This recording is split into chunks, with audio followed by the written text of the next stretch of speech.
Good afternoon, everybody, and welcome to History at Home at the Australian National Maritime Museum. This is the sixth session in the series that we've been running with some diverse and well-attended talks. My name is Dr. Peter Hobbins. I'm the Head of Knowledge at the Australian National Maritime Museum. The museum acknowledges the Gadigal people of the Eora Nation as the traditional custodians of the Bamal, or the land, and the Badu, or waters, on which we work. We also acknowledge all traditional custodians of the lands and waters throughout Australia and pay our respects to them and their cultures, and to elders past and present. Well, today I'm presenting you from my home near the former Gumbramora Swamp, which was where Gadigal, Wongal and Bidjigal peoples often met. We're also located here in inner Western Sydney on a site of great multicultural diversity, particularly since World War II. And migration and multiculturalism has been a major focus of our museum since it opened in 1991, including the arrival of peoples in our country and also the formation of new communities. And we acknowledge that they've had many paths in coming to Australia, some of which have skirted the law, both on leaving their homelands and on arrival in Australia. And today I'll be talking with two authors who've written a new book called Smuggled: An Illegal History of Journeys to Australia. And what we're going to be doing today is we'll have a bit of a conversation for about 15 minutes.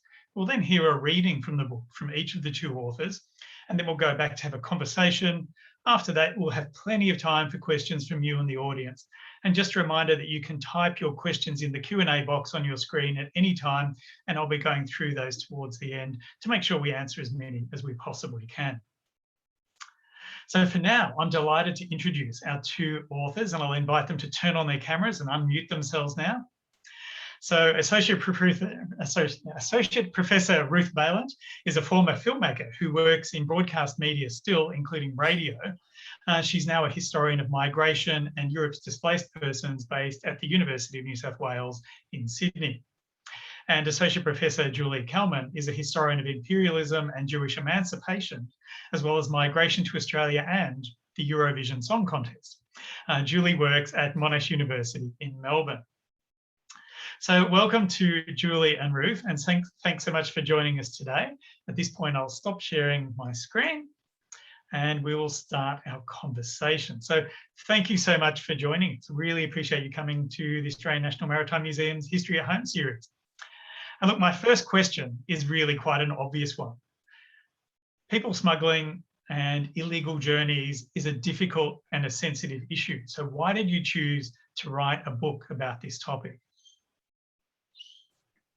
Well, Julie, do you want to start? Sure. We realised it was actually watching the documentary, a Dateline documentary that Les Murray had made when he returned to Hungary to try to find the people smuggler who had helped him and his family across the border, that we realised actually that this is a history, right? That people smuggling has a history, and it has a history in the story of migration to Australia. But when we really began to nut that idea out and think it through, and I should mention that although I'm in Melbourne and Ruth's in Sydney, we love working together. So we always look for projects where we can do that. We also really came to the idea, which we felt was incredibly important, was that people smuggling is a practice that has a spectrum of motivations. That people smugglers can be the sort of people without morals, taking advantage in an unscrupulous way of defenceless people, and this is how they're so often depicted and talked about in really presentist terms as though they've literally just appeared.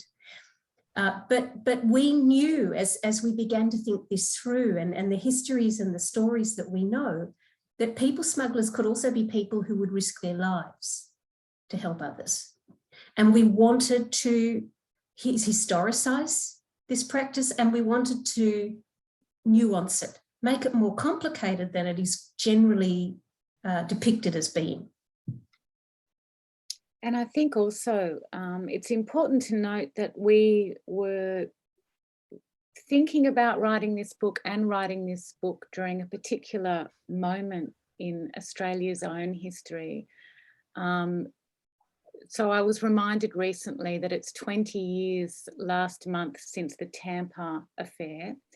And it's really in this period during these 2 decades that you've had a demonisation of refugees using the people smuggler as a way to cast aspersion on people seeking asylum.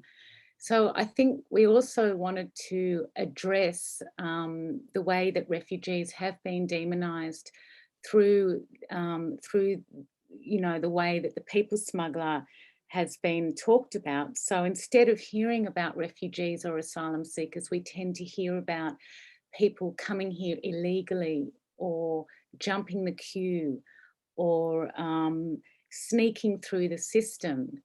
And I think that the government or, you know, certain politicians have been very successful in aligning refugees with the people smuggler. So I guess what we wanted to do was sort of turn that around or upside down a little bit and actually look at the people smuggler and think about what that means in Australian history.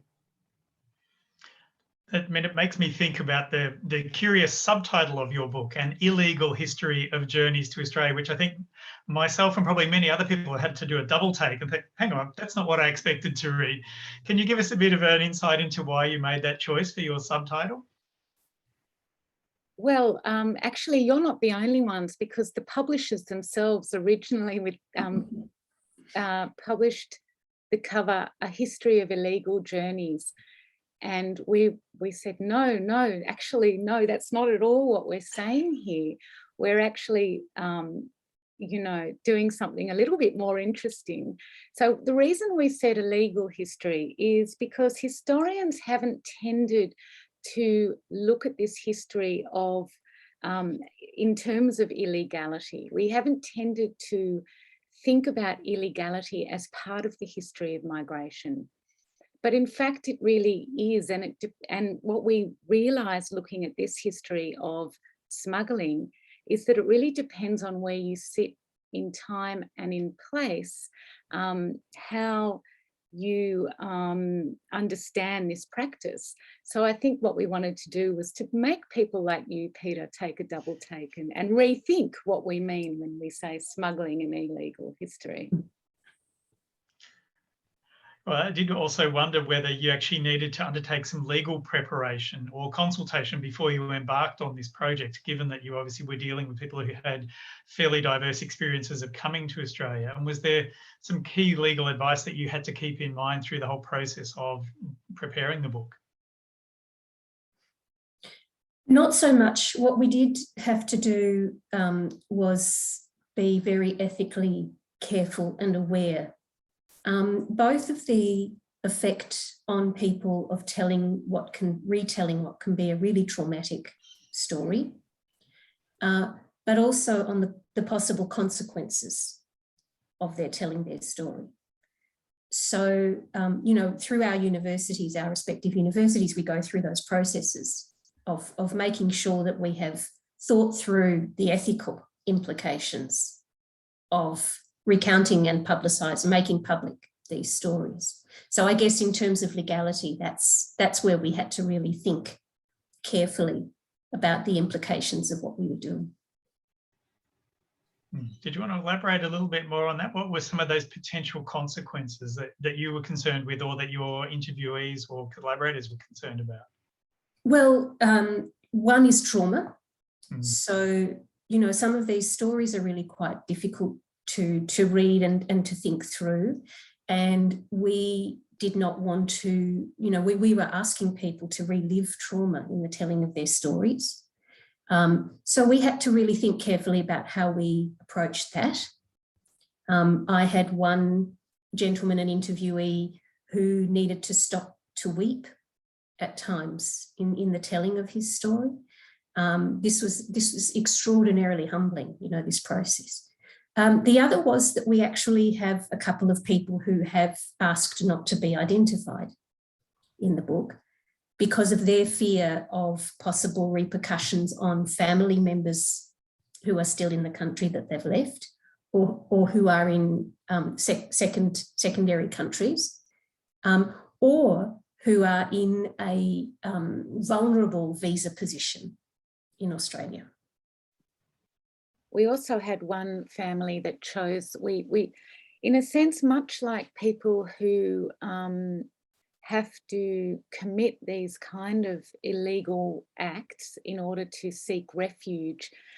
This involves not just boats and planes and airports. It involves a whole technology of fake passports, fake, fake identities, sometimes fake families, in order to be able to manage this process of migration. And one of the families in our book is, we had to, there was a little bit in, we had to, I guess, invent members of the family. That was the condition on which they agreed to take part. And I guess, I mean, many of the people who arrive in Australia outside of formal channels don't particularly want to be identified as illegal immigrants. So it leads me to wonder how you went about finding the collaborators whose stories you bring to life in your book. We worked through refugee advocates, for example. We approached people like Munjed Al-Mudaris, who's a high-profile, very well-known member of the community. So we had that kind of two-pronged approach. We really wanted to find some people who were very well-known, high-profile people, and others who you wouldn't know if you passed in the street. And we wanted to have that combination of people. So we worked through those two different channels. And I'm sorry, Ruth. Oh, no, I was just going to add that as this is a history, we take the history right back to the Second World War and the Holocaust.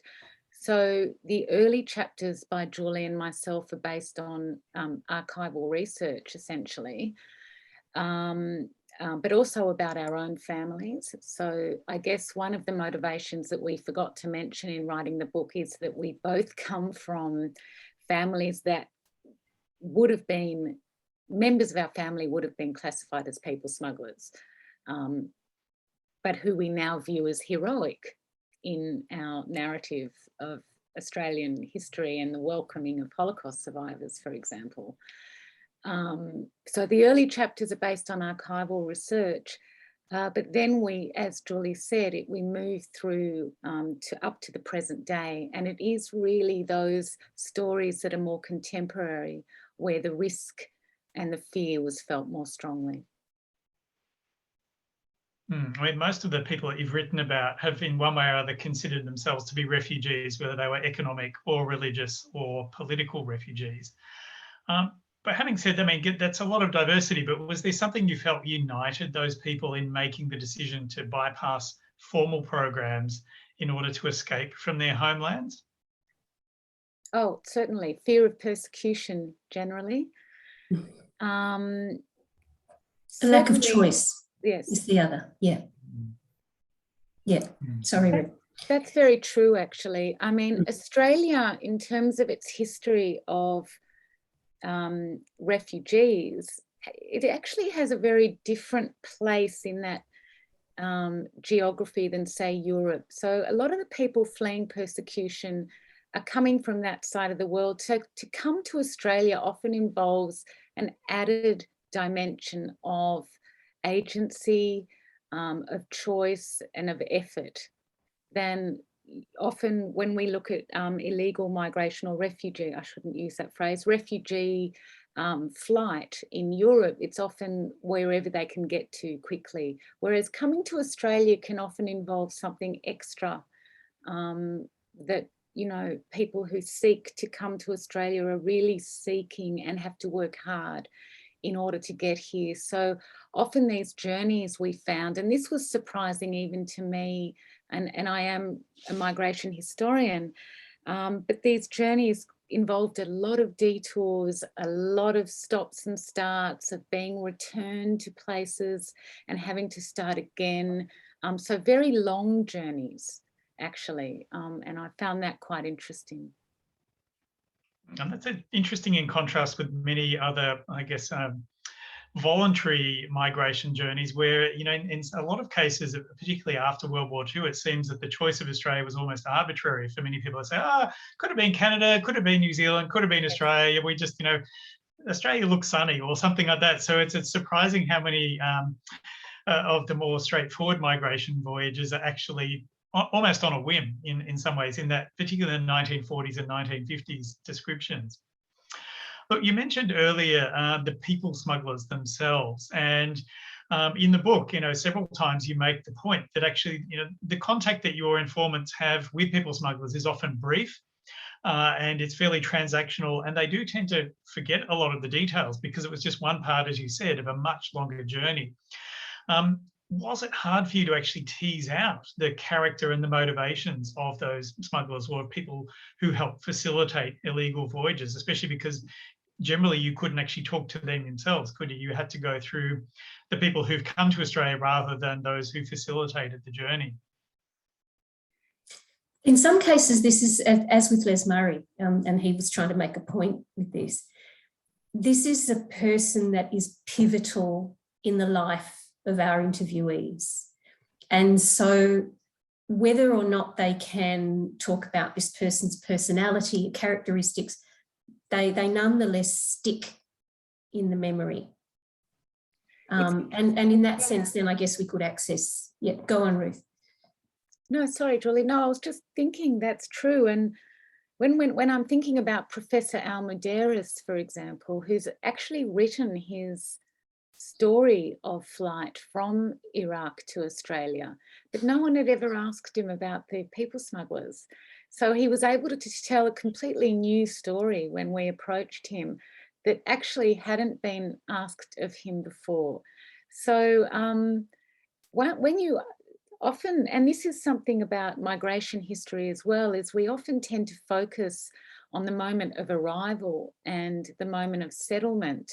And very rarely do people think you want to hear about that journey and the decisions that were made. So we were able to ask people who, some of whom, yes, in our book have already told their stories, but this brought up a whole lot of new memories and reflection that was interesting. And I mean, I was touched by the complexities too that Les Murray, for instance, recalled about, I think the smuggler's name was Julia. And he, you know, on the one hand, he was asking money, he was putting his own family at risk, but asking for money to transport Les Murray's family out of Hungary. But on the other hand, he gave them a hug and wished them well when they set off on their journey. And I thought just that episode really encapsulated the complexities that you bring out in the book as well. So, and speaking of that, maybe it's time to hear from each of you for a little bit of a reading from the book. So Ruth, I believe you were going to go first with a couple of pages for us. Well, I did choose Les Murray after you asked me to think about someone, Peter, just because he was such a catalyst for the idea for the book.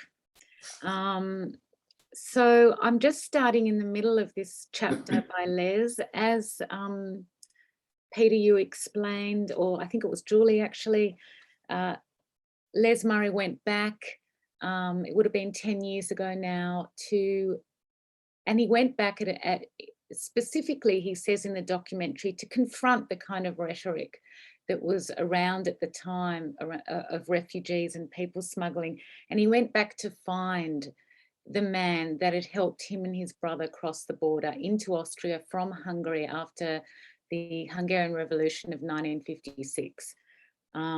So I've just started. They've already escaped Budapest, and they're in a village near the border to Austria. After small talk and coffee, the negotiations began. What could we pay for this service? What did my parents have, if anything, that might represent the right price? Years later, I realised that however unkind our hosts might have seemed at this time, this was the way of things when one decides to be a refugee. One sets forth in the darkness on a precarious adventure over roads full of potholes, where dangers lurk at every corner, where lives of children are at stake, where no stranger can be trusted, where there is an essential need to rely on help from those who know the potholes and the dangers and who are experts at negotiating them. These people, in more scornful modern parlance, are known as people traffickers, but the expression, in my view, is unkind, given that it reflects far too disparagingly on people who are an essential part of the refugee process, people without whom successful quests for freedom would be impossible. They expect to be paid for their service, a fact that is neither unusual nor particularly relevant in the big scheme of things. My parents began to peel off whatever they had, cash, jewellery, valuable clothing. But when the father of the family made to take Les's, and then we slipped to our voice, it's in Les's and ours. When the father of the family made to take Les's mother's thick winter coat as part of the payment, Julius intervened. The family was to face a final great danger. The Karastas family, who would have followed them one day later, had come early. The Russian soldiers at the checkpoint believed the story of the wedding once, but not twice. And the family and the driver of the cart were arrested. The Russian soldiers might return to search for them. And the Urgers, so that's Les Murray's original name, had to hide. Julius took them to the grange behind the house and they spent 4 hours there, hidden under hay, until Julius came to fetch them. It was finally time to leave. I have had a little bit more here, but I'll jump ahead. Lewis allowed my parents to lead and walked at the back of the group, holding the hands of the two youngest boys, Joe and me. Nobody spoke. The rhythmic crackling of snow under our feet was the only noise to interrupt the stillness. We saw the vague, intimidating outlines of the towers in the distance, but they were far away. Julius knew the terrain well and the best and safest way to slip between the guards. We heard shots in the distance. He had told us not to be alarmed, for they were only shooting in the air. The towers were manned by Hungarian soldiers who were, in the main, sympathetic to the cause. Their sporadic shooting was aimed less at refugees than at impressing their commanders. We walked for what seemed like an eternity, but was probably no more than half an hour, until Julius commanded us to stop. He told us we'd already crossed the Hungarian border and we were now in no man's land, a buffer of a few hundred metres between frontiers. Julius said this was as far as he could go. He gave us instructions to keep walking, saying that after a kilometre or so we would encounter an Austrian village. He embraced and kissed each of us, said goodbye, turned around and headed back to his village, his figure as we stood and stared, slowly disappearing into the night. Julius was an agent of conspiracy, a people trafficker, helping the captive and the helpless negotiate a precarious avenue to freedom. He was, I believe, genuinely on our side, and to this day remains a hero for me. So that's that part. Well, thank you, Ruth. And Julie, did you have a different extract you wanted to read out to us? Yes, I do. I'm going to read an excerpt from Townsend's chapter. And I wanted to do this because Townsend's chapter is about leaving Afghanistan.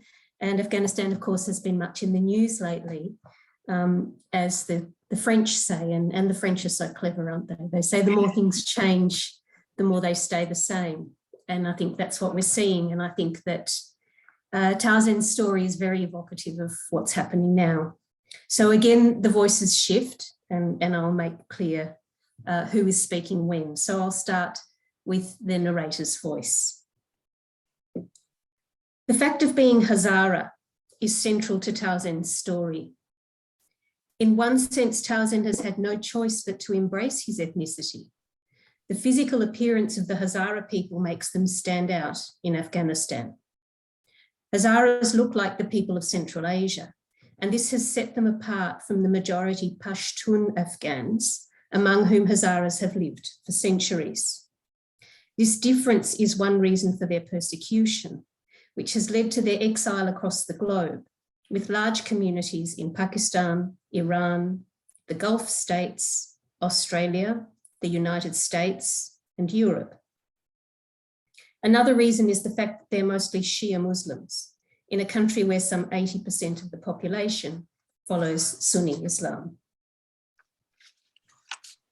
The Taliban were and are Pashtun Sunni Muslims and deeply fundamentalist. They declared war on the Hazara. In the mid-1990s, speaking to a crowd in Afghanistan, Taliban commander Maulawi Muhammad Hanif is reported to have told a crowd, "Hazaras are not Muslims, you can kill them." In January 1995, the Taliban took control of Ghazni, where Townsend lived. They were looking for weapons and for young people to recruit. This, Townsend says, is when the trouble started. In 1998, Townsend's father was badly beaten and his older brother was shot dead by the Taliban for the family's weapons. Townsend's parents were terrified that he might be next. It was as though, Townsend says, his life hung in the balance. His father told him that he could not lose another son. Townsend's father sold parts of the family's land, and together with their savings, this was enough to raise the thousands of US dollars needed to pay a smuggler, as Townsend put it, just to save his life. It was not uncommon for Hazaras to save, sometimes for as long as 4 years, to raise the smuggler's fee. And now I shift to Townsend's voice. When your life is hanging in the balance, you have no choice but to run. They shot my older brother. They tried to recruit me as a child soldier. That's a major thing, a huge event. I was very young when I left, only 20 years of age. It was the family who made the decision to get me out of the country because I am the second in line. We did not have enough money to take the whole family out. My father found somebody who was doing some work trafficking humans and left with me out of the country to the neighbouring country, Pakistan, in a ute covered at the back. Generally, they used it for smuggling goods. When they took goods, sometimes they smuggled people. The smugglers were generally Pashtun people, our neighbours. They had links to the Taliban. When they were stopped at the border, they would say in their language, "I'm just taking these goods." Sometimes they would give them money so they don't check, because every few kilometres there was a checkpoint. Warlords. I did not have many belongings with me. I brought a cassette tape and a small carrying bag with my clothing and some dried fruit and things like that. The smugglers had network links. They took us to the airport. They knew how to clear the airport to get you on the plane. And from there you went to another country, and there are more people there who pick you up from the airport. And I'll just conclude with the narrator's voice. As he set out on what was to be the riskiest and loneliest journey of his life, Townsend did not know where he was going or what his final destination would be. His first stop was Quetta in Pakistan. Here he was locked in a house for 2 weeks with a couple of other Hazaras, while the smugglers organised Pakistani passports and ID cards. In Quetta too, being Pashtun made it easier to organise false documents. Townsend, who was away from his family and alone for the first time in his life, was afraid, but his journey had only just begun. Townsend took his first ever trip on an aeroplane when he was flown from Pakistan to Indonesia. Here, he and the other Hazaras were met by new smugglers. The people smugglers had their own networks. They worked across borders in cooperation and sometimes sold a job and the people involved to another smuggler. From the airport in Indonesia, he was taken to a private home where he met more Hazaras and Afghans. Townsend spent a few weeks in Indonesia, being moved from house to house and from Jakarta to Bali to Lombok. Well, thank you both so much, Ruth and Julie, for sharing some of your wonderful words with us. And I hope that's encouraging others to start reading the book. We're getting some questions coming in already, so do keep typing your questions in the Q&A box on the screen and we'll be reading those out in a little while. But for now that we have a somewhat better understanding of the background and the contents of the book, I wanted to ask a few more complex questions about illegal journeys.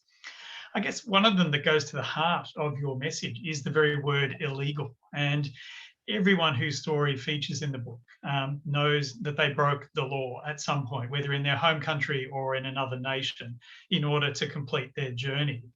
And I just wondered how they have felt about that choice within the bigger story of their lives. Okay, that's an interesting one.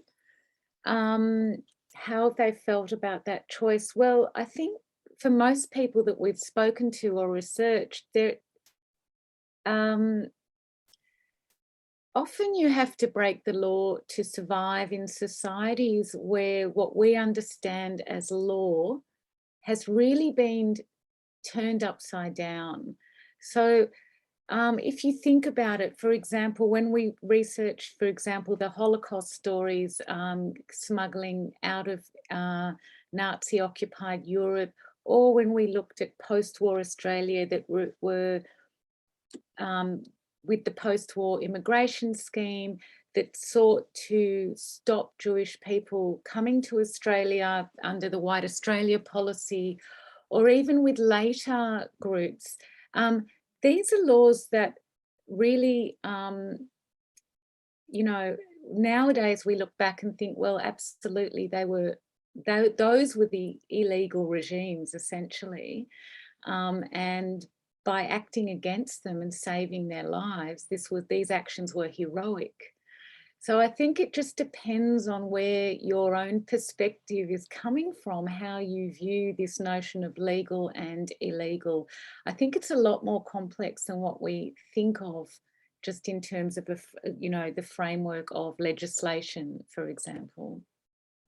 So when you're under a regime where the law says that you must die, and to kill you is not only not a crime, but it's a virtue, and we see this happening over and over again in the stories that we tell, then of course, the law as we see it as a moral code has been utterly upended. Of course you don't think twice, and someone like Tarzan is a perfect example of that. If the law says that it is a virtue to kill someone like me, then I have to break this law and escape this regime. I mean, you actually highlighted throughout the book how often it was that the apparently illegal process of escaping from these sorts of oppressive regimes was in fact covertly or even overtly encouraged by those governments as well. And so there's a sort of a degree of high-level corruption there. And I wondered whether that changes the decisions that people make about leaving their homelands as well. Are you talking about corruption within government, for example? Are you talking about Indonesia facilitating journeys, or? I guess I was thinking most of what might be called the doublethink that was seen, for instance, in Vietnam after 1975, when there was the encouragement for ethnic Chinese communities to leave the country. And although they were not encouraged to leave, they were encouraged to leave. And that was quite a powerful story in there. So I just wondered how that affects how people who have left feel about that decision to go when they've already seen that doublethink on behalf of their regime. Julie, did you? Sure. Well, I think there are two things to raise there. And the first is part of that story is the government actually wanting people to, and implicitly encouraging people to leave, but at the same time putting them in unseaworthy boats, for example. So one thing that resonates very strongly out of these stories is that this is a government that can never be trusted. And the other thing is that this was a government that did not want us in what we considered to be our homeland. And so certainly, there's no hesitation about the idea of leaving. For those stories coming out of Vietnam, the only question is how. Do you take a risk and trust this government, Or do you, as so many people did, actually take the onus upon yourself and the impetus and find your own way out? And that finding your own way is where we come back to the people smugglers again. And as you mentioned earlier, they're often thought of as being part of that continuum of pirates and slavers, as well as unscrupulous operators who prey on the vulnerable and on the gullible. But I think, again, in your book, you've really illustrated that the situation is often more complex than that, and sometimes even involves family members as well. So I wondered if, you've already given us a couple of examples, wondered whether there are other examples of just the complexities of people smuggling and how it's not necessarily a career, but it's just a momentary choice that sometimes people make. The one that remains with me, sorry, Ruth, the one that remains with me is a Holocaust story, and it's Stephen's story, where he and his family are walking through the mountains and the forest, getting out of Poland into Czechoslovakia, what was then Czechoslovakia, at night. And he's a young boy, and it's Polish woodsmen who are taking them through. Now, of course, under Nazi rule, anyone found trying to save Jews in that way would be shot alongside the Jews. He gets lost, and he's just sitting there in the forest. And he's been told under no circumstances are you to speak or call out. So he's just sitting there silently in the forest. And this Polish woodsman comes back and gets him without a word, just picks him up and carries him off back to the family. And Stephen, reflecting on that in his testimony, says, well, I guess, he could have just left me there. I'll never know why he came back to get me. And this is, when I think about that question of motivations, this is the one that stays with me. But I'll hand back to Ruth. No, it's true. It's certainly true that there are unscrupulous people smugglers, as there are in any business. Interestingly, it is interesting that I think the legal regimes of migration have created the conditions for and the framework for illegality. So these people smugglers often model their own businesses on what we understand as legitimate enterprises. So, for example, Munjed al-Madeiras tells this story of, when he comes across his people smuggler, a Kurdish man.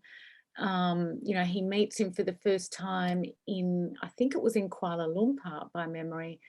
And he says, I'm not handing you my money. And the people smuggler says, what do you take me for? I'm a respectable people smuggler. I'm a respectable businessman. So there's that angle. And then, of course, there are the stories of people who are corrupt. We didn't want to shy away from that side of things either. There is certainly an element of, people smugglers who are operating pretty shady, awful businesses or regime practices, I guess. And that comes across in one story of a family who was aboard what became notoriously known as the Children Overboard affair. That family tells their story in our book as well, and certainly they were led to believe that they were going to get on a proper boat, and they were put on this overcrowded, rotting ferry that promptly proceeded to sink once they were out in the open sea. So those stories are part of this book as well. I guess that leads me to reflect that, of course, I work at the Australian National Maritime Museum, and your book certainly made me wonder about how those journeys to Australia, particularly those aboard, shall we say, less than seaworthy vessels, might have shaped the way that your informants relate to the ocean today. Particularly, do they see it as a pathway or as a barrier? Are they afraid of the ocean, or do they embrace the beach? Has that been part of their new life here? Well, actually, that story I just mentioned about the family that was aboard the CIVEX, I think the suspected illegal entrant vessel is how the Australian government, the acronym was CIV, for these boats that were coming across our waters between Indonesia and northern Australia. the son who stayed out of this story decided to join the Navy when he grew up, and he was a child when this Children Overboard affair, but he decided to take on the sea in a really interesting way and join the Australian Navy. Others, of course, have a very different reaction to the ocean. It is a place of fear for people who had these horrific boat journeys, of course. And Townsend's description of the crossing, 12 days and nights, he kept saying to me, 12 days, 12 nights. He will never forget the first time he had ever seen the sea, and this was the most terrifying experience of his life, and he didn't know when this would end. It was this sense of endlessness, and I think that has shaped his sense of the ocean ever since. And Vietnamese boat people stories are very, very similar in that way. Just the conditions they endured, many people dying of thirst, things like that, is pretty horrific. In addition to the pirates as well, who I mentioned earlier, pirates, who's still very much a reality for many of these voyages as well. Yeah. Well, I mean, to stay on the museum point, Julie, you mentioned earlier the cassette tape, and I guess as a museum, we're always looking for objects that convey the significance of events and emotions from the past. And I just wondered whether your interviewees and collaborators showed you objects or shared with you items that captured their experiences and that they've kept with them. Again, the person who joined the Navy, he started painting, and he showed us his amazing paintings. And they were all of the sea, actually, and it was quite interesting in that respect. I can't think actually of. We tended to meet our interviewees not in their homes in this case. It was generally coffee shops or neutral places, so I didn't actually end up going to anyone's homes for this book. Julie, you may have had No, nor did I. Tarzan told me he still had the cassette tape. He runs a Hazara band, basically, and he's very proudly and very much Hazara. He identifies very, very strongly with that. It was music. It was Hazara music on the cassette tape. But then someone like Marama, who was writing up the day's jobs on the blackboard in the classroom, and the bombs start falling and the guns are shooting, and he just has to turn and flee. That was the story. Yes, and so objects very often are luxuries that people could not bring with them. Yeah, but we should certainly add that in the galley of the book is an artist, Huang Ngo, and he's the slide that you started this presentation with. That's his family. And his story is told through, he creates objects to tell his story and photographs them. And his father was his people smuggler and the people smuggler of other boat journeys as well. So he created his own objects, and I think that's an interesting response too. So vessels of memory, so to speak. Yes. Look, it's nearly time for our audience questions, and they're piling up there, which is great. I just wanted to finish maybe with a positive note as well. That, you know, Smuggled explores how an illicit journey and arrival in a new country can be traumatic and destabilising. And you mentioned right at the beginning, you know, refugee organisations. I wonder if there are community organisations or services who can help new arrivals with adjusting to their life here in Australia. This is something that's really, really inspiring. There are so many organisations attempting with very limited funding to support refugee arrival and also support people in terms of getting visas, you know, dealing with that whole bureaucratic red tape. So I'm thinking about the RACS, for example, RACS, Refugee Advice oh gosh, I've just, sorry, had a moment of forgetting what the acronym stands for, RACS, but they're very good. And there's also settlement services in Sydney, and often these are community based too. So you'll find that refugee communities are actually the ones that will provide the incredible support for people who come here who are on, for example, temporary protection visas, who don't have the right to work, don't have the right to welfare benefits. They will actually be supported by these communities in Sydney. Yes, and in Melbourne, it's the same letters organised differently. So it's the ASRC, that's the Asylum Seeker Resource Centre. There you go.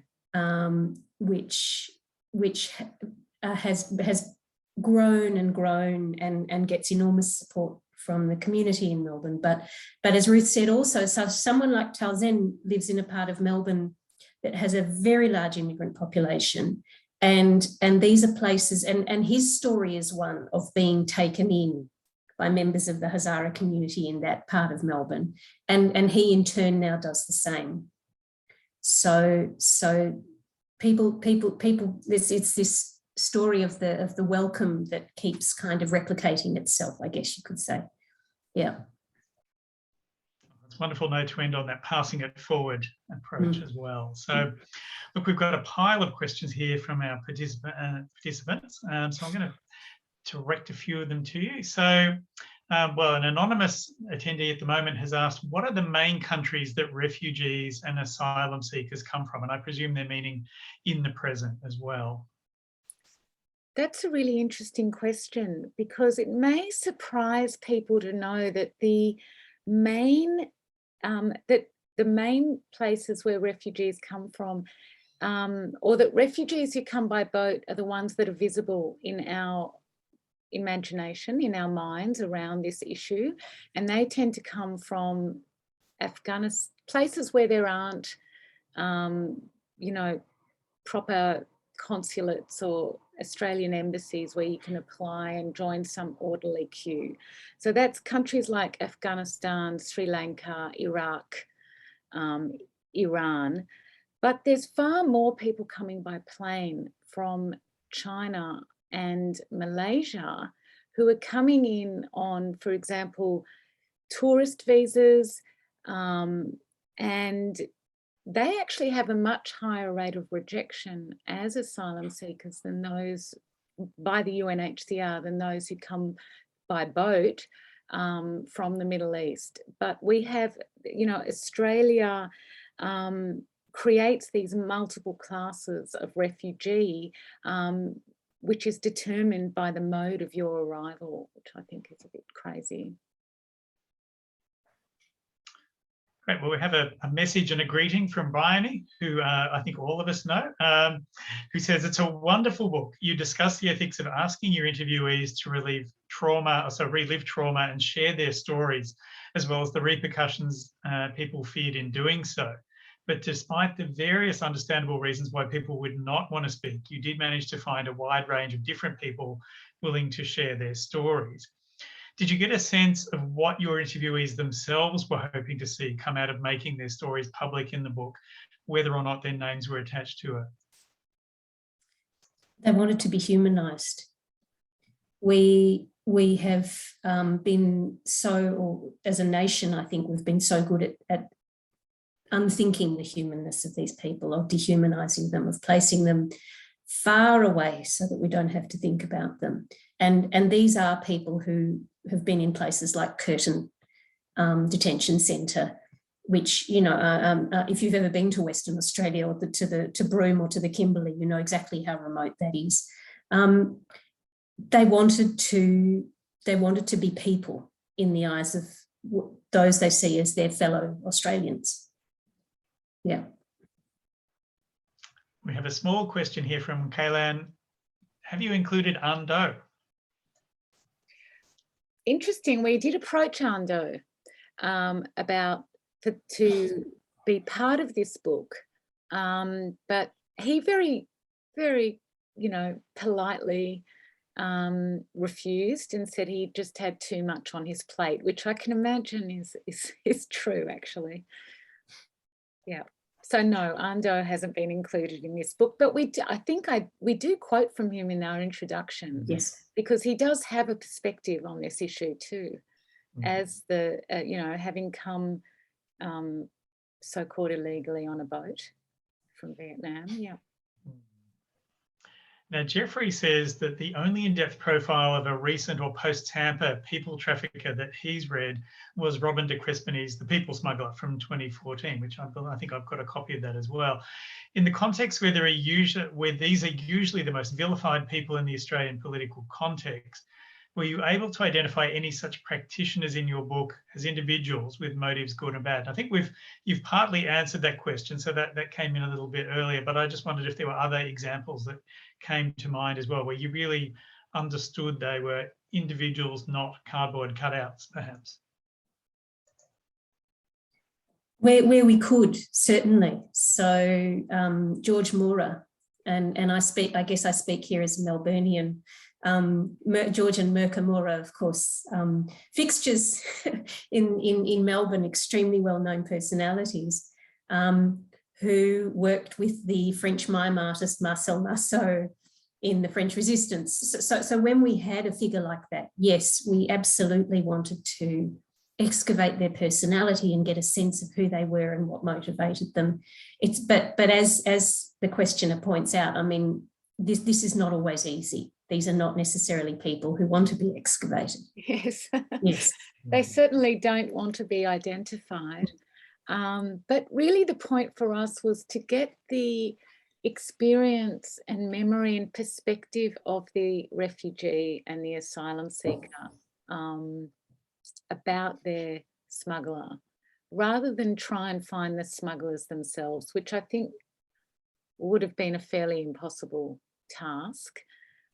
So it's more, it's addressing, as we said at the beginning of this talk, it's addressing the fact that, if the government chooses, or the, if politicians, for example, choose to make the people smuggler central to this discussion, let's go and ask. No one had seemed to have ever asked the people in our book about their people smuggler. So I guess that's what we wanted to do, is to ask about their memory and their experience. Well, Liam asks an interesting question coming off of that one. How would you go about finding a people smuggler? Do they have cover-up businesses? Ruth, you've actually written about some so-called people smugglers.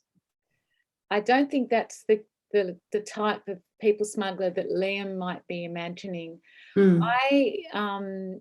My first book was about the Indonesian fishermen who have been the majority to serve time in Australian prisons for the crime of people smuggling. I have interviewed a number of Indonesian fishermen and farmers who took on the job of smuggling refugees from Indonesia to usually Ashmore Reef or Christmas Island, or in the earlier days all the way to the northwest coast of Australia. And this was across waters that were very familiar to them as fishermen in this region. So I have interviewed and talked to a number of them, but I haven't talked to perhaps the higher ups who they were working for. I know of them and I've heard a lot about them from the Indonesian fishermen, but I've never, met them in person. I don't intend to. Moya writes, wonderful project and can't wait to read the book. The term illegal is problematic in this context. As you know, Australian law classifies unauthorised arrivals or attempted arrivals as unlawful non-citizens. But under international law, people have a right to seek asylum and not be penalised for how they arrive in Australia. So is using the term illegal so liberally keeping this misnomer alive? I hope not. I mean, I think we use it very tongue-in-cheek in the title of this book.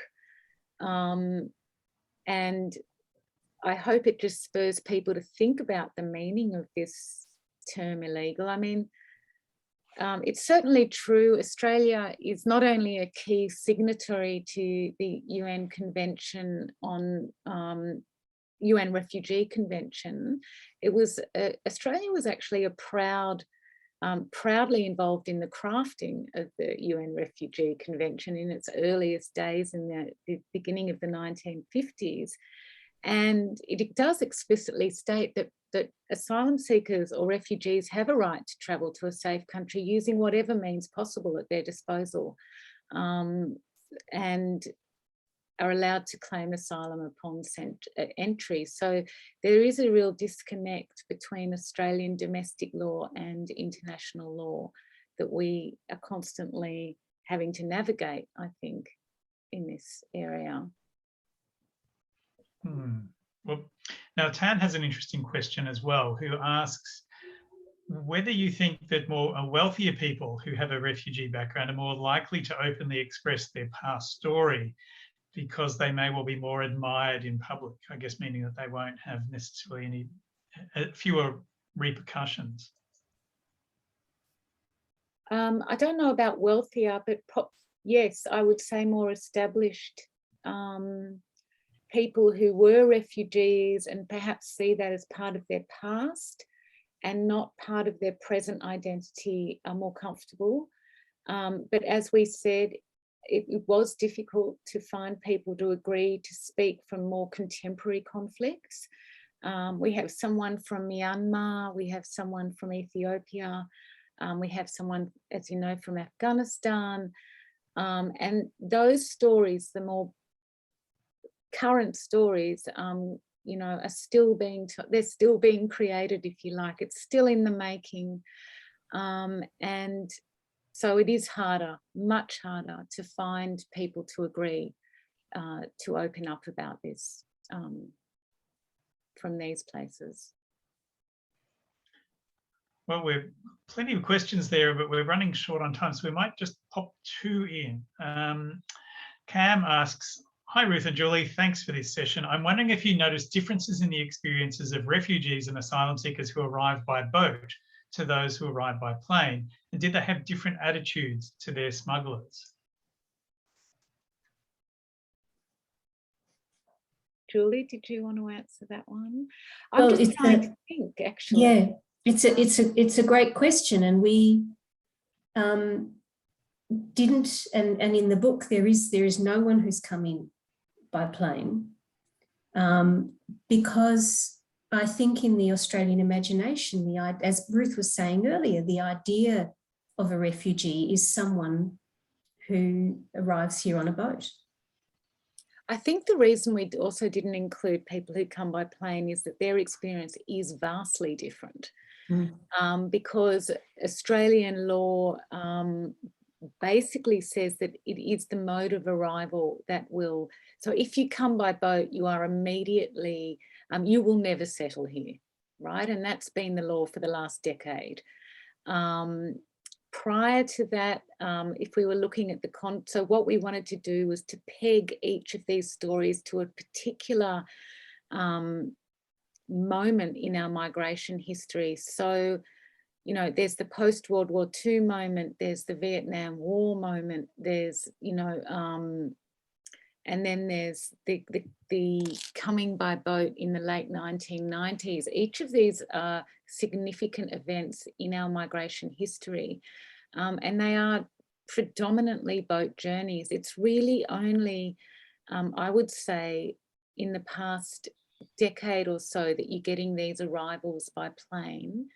And you're right, we haven't actually tracked those stories. So that's probably a really good incentive for the next volume, Julie. I think the other part of that answer is that we were interested in that part of the journey where there was a people smuggler involved. And we've got a couple of stories or more that, you know, the smuggling actually happens not from a port to Australia, but well before that. Just the smuggling happens to get out of danger. By the time the plane trip occurs, in a sense, what we were interested in was the experience of the people smuggler, the experience of so-called illegality, this has already occurred and has been resolved in a way. And I should say that, you know, these boat journeys often have a number of plane journeys preceding them in each of these stories. So, you know, Yes. they take a plane here, then a plane there, then a boat. So it's a mixture. Yeah.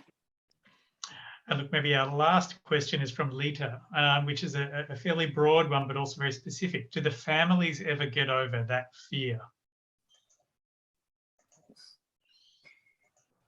I don't think so. Well, in our experience of these stories, there's certainly trauma there, and the fear and anxiety that these families experience is exacerbated by the sort of rhetoric and discourses that are very much in the public space around refugees. And this has really contributed, I think, to a deepening of that trauma, a deepening of feeling like they haven't yet escaped persecution.